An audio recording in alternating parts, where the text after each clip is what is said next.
very good morning.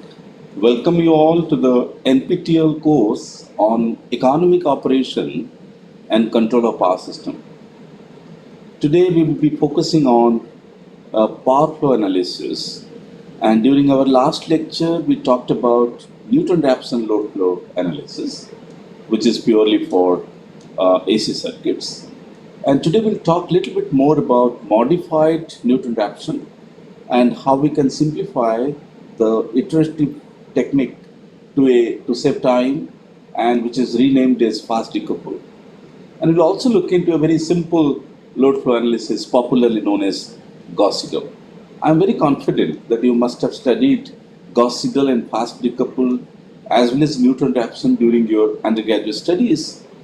However, considering the economic operation, as I told you from my introductory class, you need to know the power flow in each and every line, and probably the next couple of lectures will be evident how to determine the transmission losses and who will be contributing those losses as a generator, and all these things are possible only when you know the power flow analysis. So once you know the voltages, angles, impedances or admittances of each and every transmission line, that will help you to calculate the current and hence power, both real and reactive power, that flow in each and every corridor of transmission or distribution lines.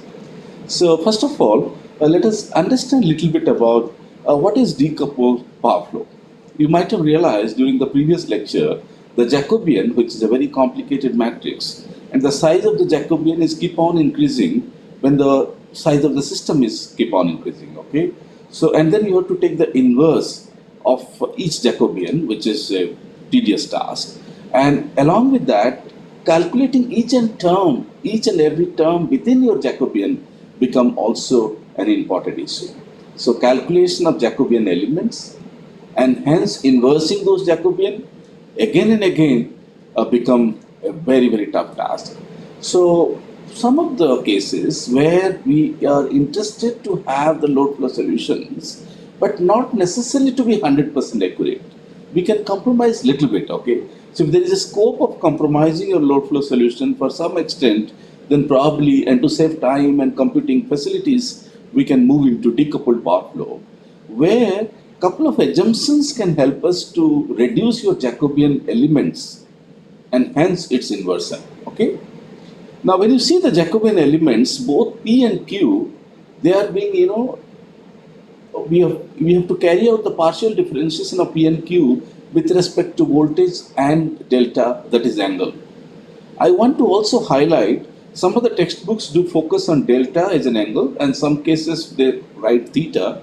So do not get confused about delta and theta. They are all same, delta I, delta j, or theta I or theta j, until unless they are the voltage angles, okay, or the phase angles.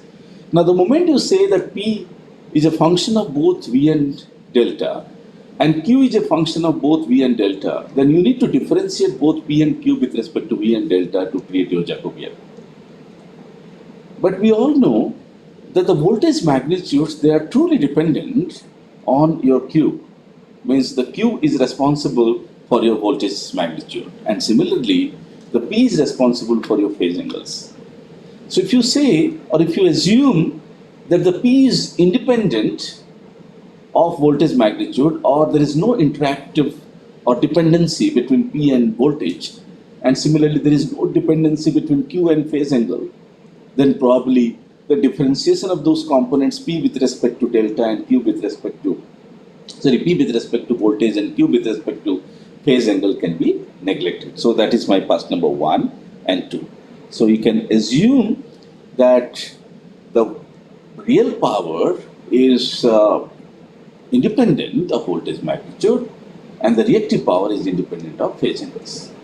Now one more thing, that the angle difference delta I, delta j, or theta I, theta j is usually very, very small. So one can say that cos of theta I minus theta j, that is cos of 0, which is close to 1, that is one more assumption we can say. Or one can also say that sine of theta I minus theta j become 0. Alright, so one can also assume that this is going to be 0. We can also say that the GIK sine of theta I minus theta j, which is also extremely less compared to BIK, because the R and X ratio, you can also assume that the QI, which is quite small compared to BI square. So once you do that, then probably your result in the power flow equations will reduce drastically, which has been reflected in equation number 13.3. Now once you do that, then probably the Jacobian matrix, as you have learned, which has many elements. So you had an element here, you had element here, you had element here, you had element here. But now, if I say this is my P with respect to V, for example, or P with respect to theta, okay? And then I can say P with respect to V, and I can say Q with respect to theta, and Q with respect to V. So what will happen actually? So these terms, no, because we have assumed they are independent, and the relation is not very intact, so they will actually die down, and your Jacobian matrix become slowly. You will have actually a small component of matrix in diagonal shape, and they become actually zero elements. So indirectly, the whole Jacobian matrix, now you have, let's say, theta and B as a variable. All right. So now what will happen actually, the whole Jacobian equation of your Newton-Raphson will be decoupled by two different matrices, and one could be your B dash and the second could be your B double dash. So imagine if the problem is of 10 by 10 size, then it could have been, you can break them into 2 5 by 5 problems, or even much lesser than that, okay. So similarly, once you have these equations, you can again obtain theta, okay. You can take inverse of this element now, okay. And then similarly, you can obtain the voltage by taking inverse of this element, and this process will continue. So there is no change in the process, but it is extremely simplified way solving load flow compared to Newton-Raphson. So the simplified version of Newton-Raphson load flow is very popularly known as fast decoupled, and most of the practical applications, they use fast decoupled load flow as a industrial tool for obtaining voltages and angles at different systems. Now quickly look into the power flow solution algorithm. So what you need to do, begin power flow solutions, okay, and then you build B dash and B double dash matrix that we learned earlier, and then you can calculate what is, take the first expression and then determine what is change in theta, and then you keep on incrementing theta till you get a solution, and then you can go for solve the equations for delta E, and then you keep on changing your new E with respect to the change in delta E calculated, and then you repeat the cycle till the problem is completely converged. So in the previous case of Newton-Raphson, we do perhaps actually see to that both theta and voltages are within its tolerance level simultaneously, but here we do it separately. Now moving to Gauss-Seidel method, this is a very, very basic and very popular. So in the Gauss-Seidel, what we do, the equation of real and reactive power flow, the injected power at a given bus of a power system, Pk plus Jqj, can be calculated as Vk conjugate, so which is Vk times summation of j equal to 1 to n plus Yk conjugate.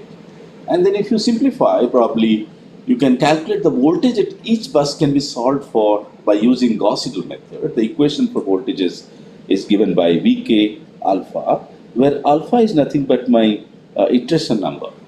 Okay, maybe 0th iteration, first iteration, second iteration, and so on. So now what we do, similar to your previous case, in Newton-Raphson you have to assume certain data.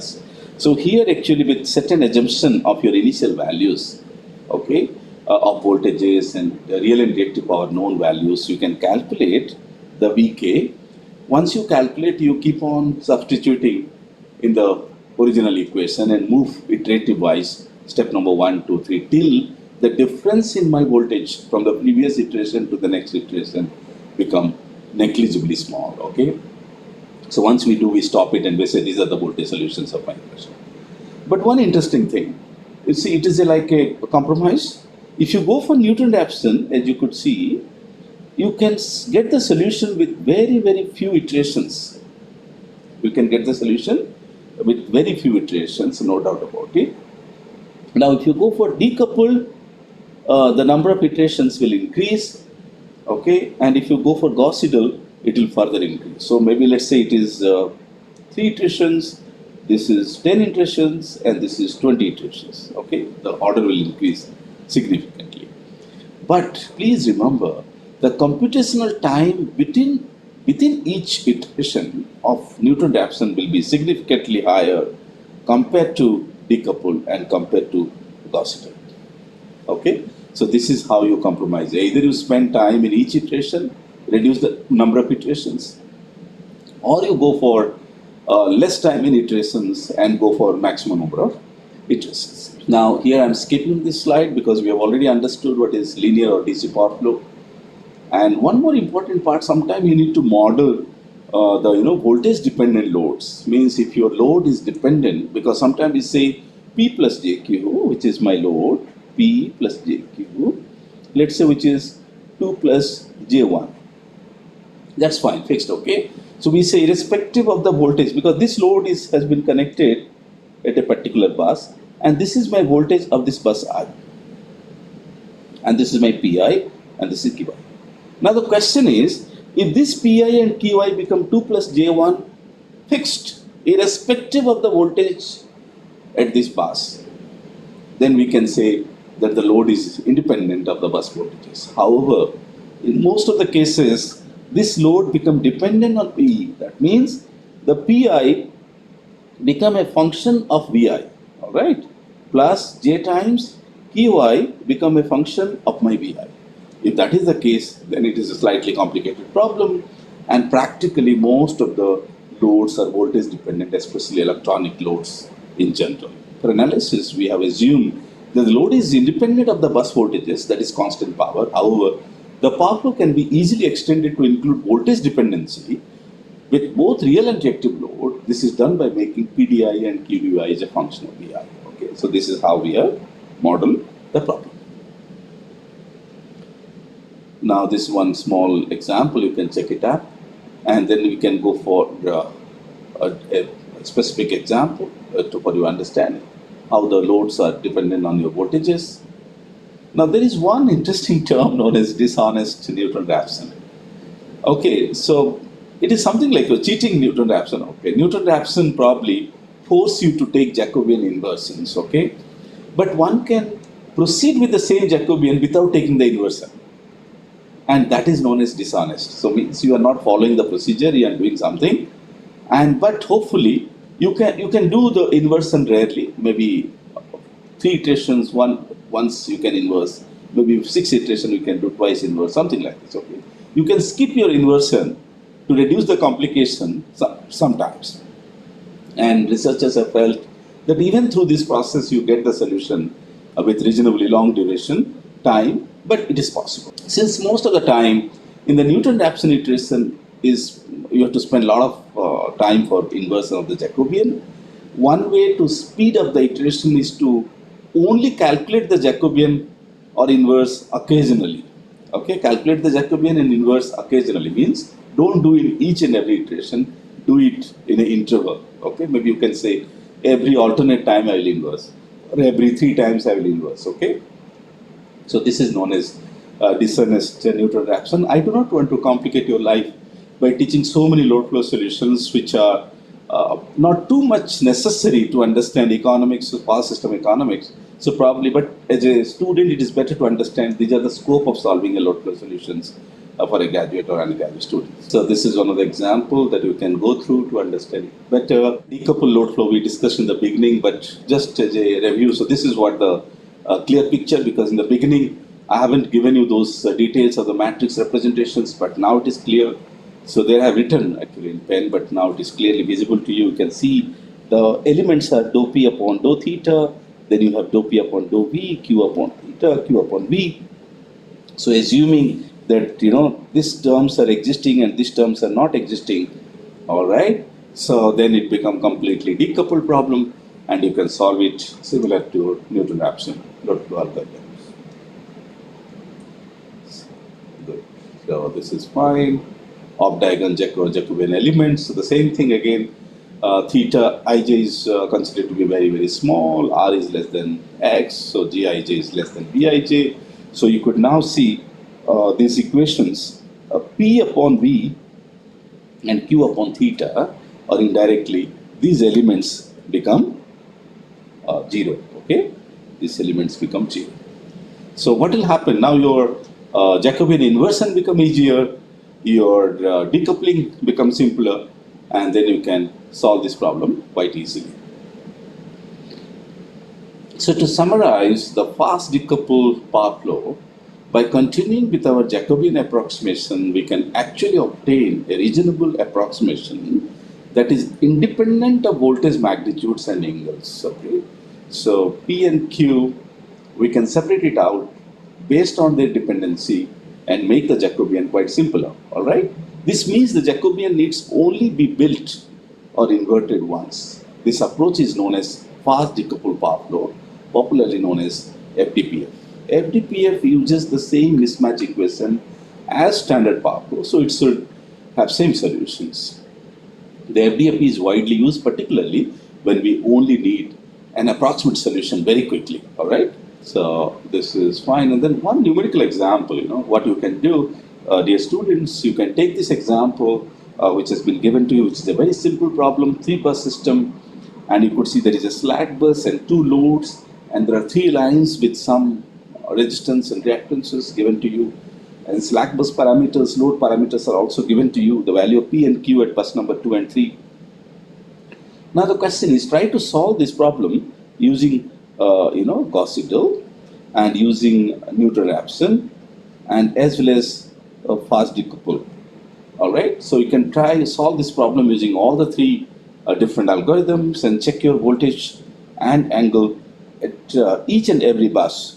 Okay, and if they must be very, very close to each other. So that will boost your confidence that you have really learned properly the load flow solutions and practiced on a practical problem, which is quite small. So you can solve this problem, and this is the MATLAB program. We try to write a MATLAB program to solve this problem. So the data which has been given in the form of MATLAB, you can even write a simple program to solve this. And there are open source available. You can also try solving Gauss-Seidel, fast decoupled, Newton-Raphson, which are in public domain. And you can practice a small problem, enter the data, get the voltage solution, solve manually, solve through your algorithm, and check whether they are actually matching or not. So with this note, we are coming to an end with some of the load flow solutions we discussed today. And thank you very much for your kind attention.